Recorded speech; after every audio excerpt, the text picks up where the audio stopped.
I love this concept of calibration. It's new. I love that you bring something new every time. A couple days ago, I was listening. You ask for something new every time. For sure, and I definitely do.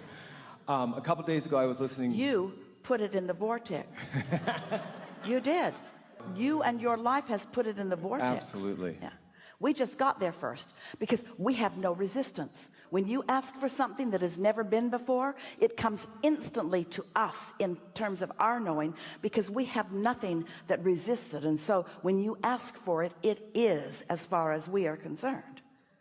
So we're right there, holding the frequency of that, broadcasting the frequency of that, making it possible for you to calibrate to the frequency of that.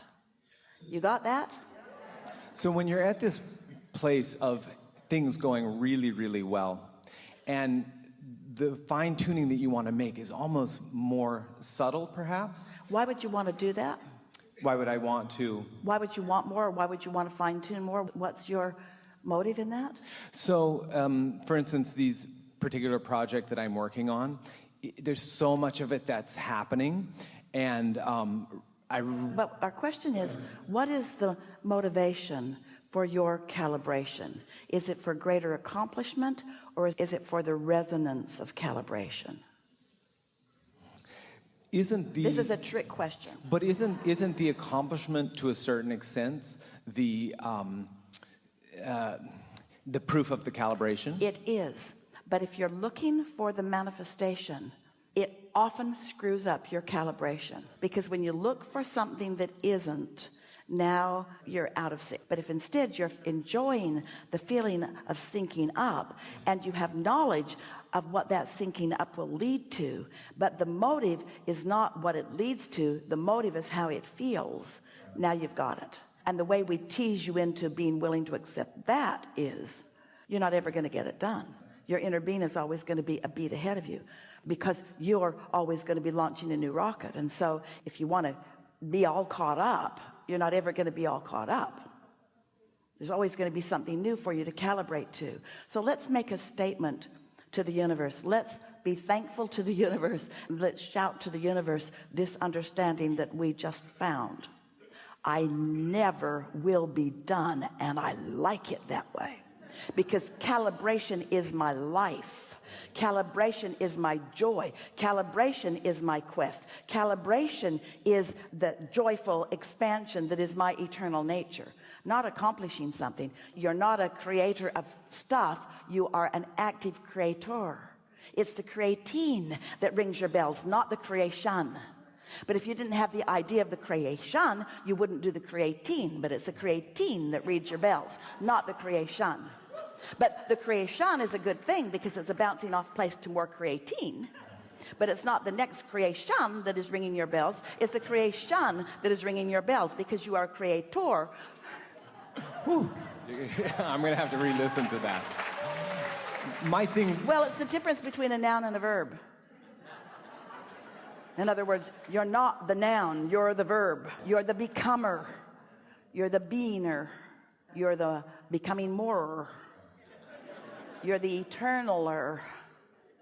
So the other day I was in the recording studio, because I make music, and it's kind of the direction I'm going more and more and more. Speaking of creating, because that's actual... We have a question for you. Yes. Why do you make more music? There's plenty of good music. It's more fun. You know, the 40s and the 50s, that was good music. Oh, it was good music. 60s and 70s too. We recommend that you just listen to the 40s and 50s. What's wrong with you? Why are you trying to create more music? Are you selfish? Are you so greedy that you can't be satisfied with the music that has been created? Because it's inside me, I've got to create more. Why?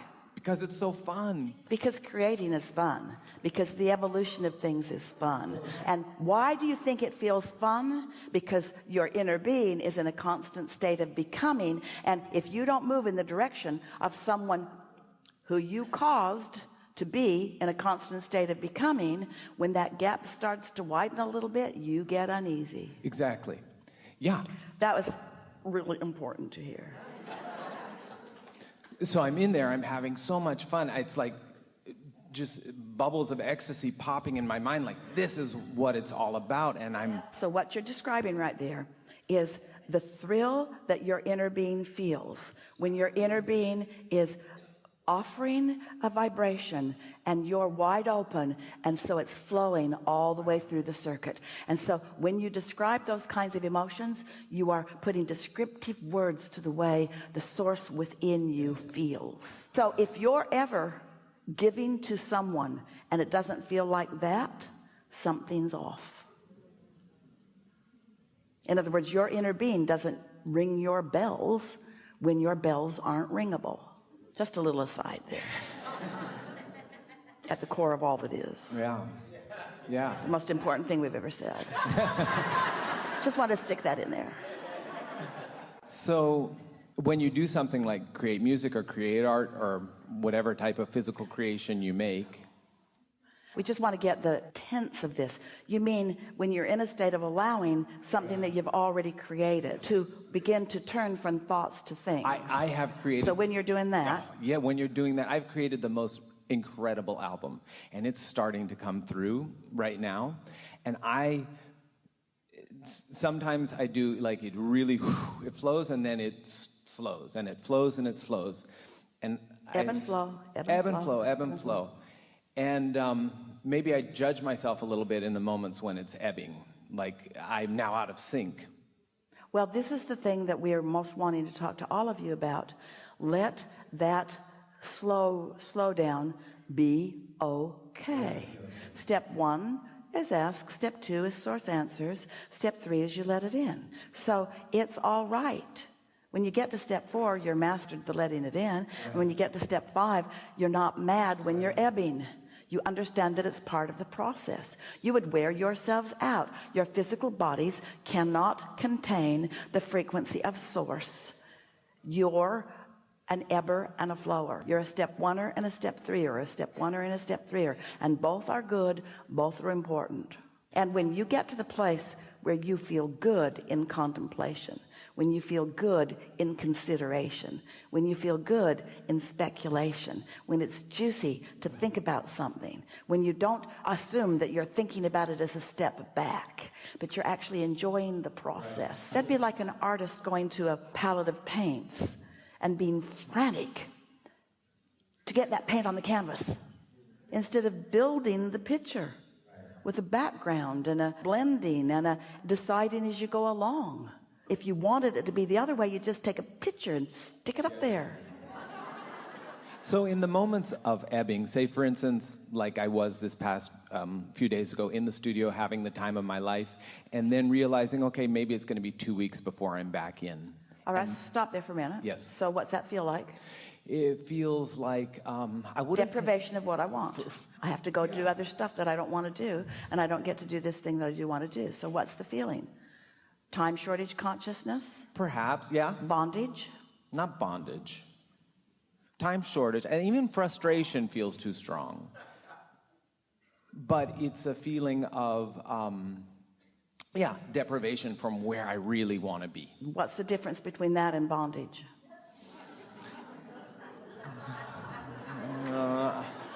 Because if it's I know I'll move through. Temporary bondage. Yeah, temporary bondage, okay. But you're not where you want to be. Right. And so could you calibrate that and change that vibration? Because for whatever reason, you have a broad life and there are other things that you're choosing too. And so could you say, I'm choosing something else that's wonderful while this percolates? Yeah.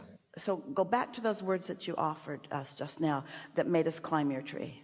I said in the moments when I know, okay, I'm not going to be back in there for 2 weeks or what it may be, and then I'm kind of feeling, frustrated or all right, depressed. So right then, I'm choosing not to be back in there for 2 weeks. So who are you mad at? Who's causing your bondage? Yeah. So how do I allow... Wait, now. We're asking the questions here for a minute. So I'm causing it. If you have chosen it, is it really bondage or is it a choice? Because if it's a choice, not bondage, then you could choose otherwise. So why aren't you? Right. So what's keeping you from choosing otherwise right now? Probably just sloppy thinking. Well, maybe, but it's based on past experience. It's based on believing that I can do this much. You know what it's based on? It's based on believing that it's the action that you're talking about, not the flow of thought, not the flow of vibration. So could you be experiencing other things and still allowing thoughts to flow? Stay with us. Turning thoughts to things. We're calibrating toward manifestation. So there's calibration, calibration, calibration, calibration, then there's manifestation. Is there pleasure in calibration? Is there bondage in calibration? Or is there just bondage in having to calibrate instead of getting to manifest? Is there just bondage in having to do the energy work and not being able to jump right to the manifestation work? That's what you humans are mostly doing. You only think it's good when it's popping onto the scene where everybody else can see it.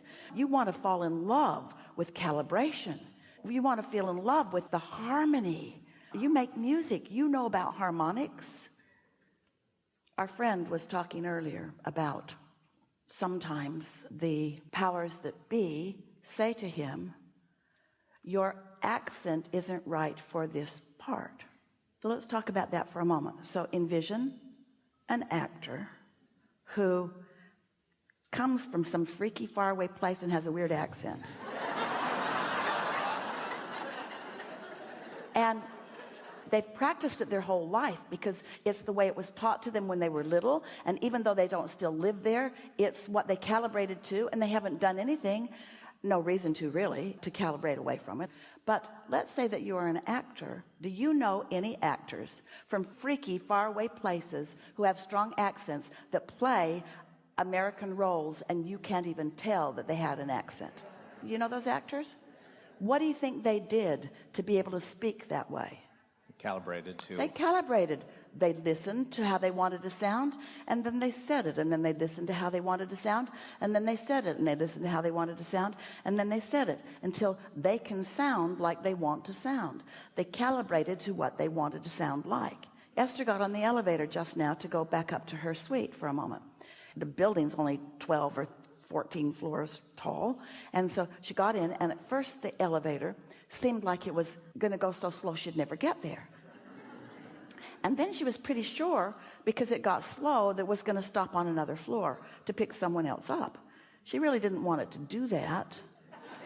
And then it didn't. It picked up speed, and then way before it was near her floor, it slowed down so that it didn't blast her in her elevator car through the roof. So it's been programmed to calibrate in the world of physics momentum and weight of the car. That machine is calibrating so many things. How many buttons have been pushed along the way? What's the proper speed for this weight of this car to move up this elevator shaft? Esther just thought, I would so like to talk to the engineers that calibrate this elevator and all the things that they are taking into consideration. Esther has a new house, and it has an elevator in it. It's only a 2-story house, but she has a lot of luggage, and they call it luggage for a reason, because she's lugging it around everywhere she goes. And so she pushes her button, and it goes really slow. And she goes, floor 1, floor 2, floor 3. She pretends like it's a 20-story building. Floor 4, floor 5, floor 5. She's adjusting herself so that she doesn't feel impatient at the slowness of that elevator. But that elevator is engineered for this calibration. That elevator, with that short of a distance, cannot go as fast. If that elevator, only going 1 floor, went as fast as the one she gets in most hotels that are going 20 stories, she would go through the roof. In other words, it's properly calibrated. And everything that your inner being is about, it's perfectly calibrated. If you can get in sync with that, you'll have a nice flow everywhere you go.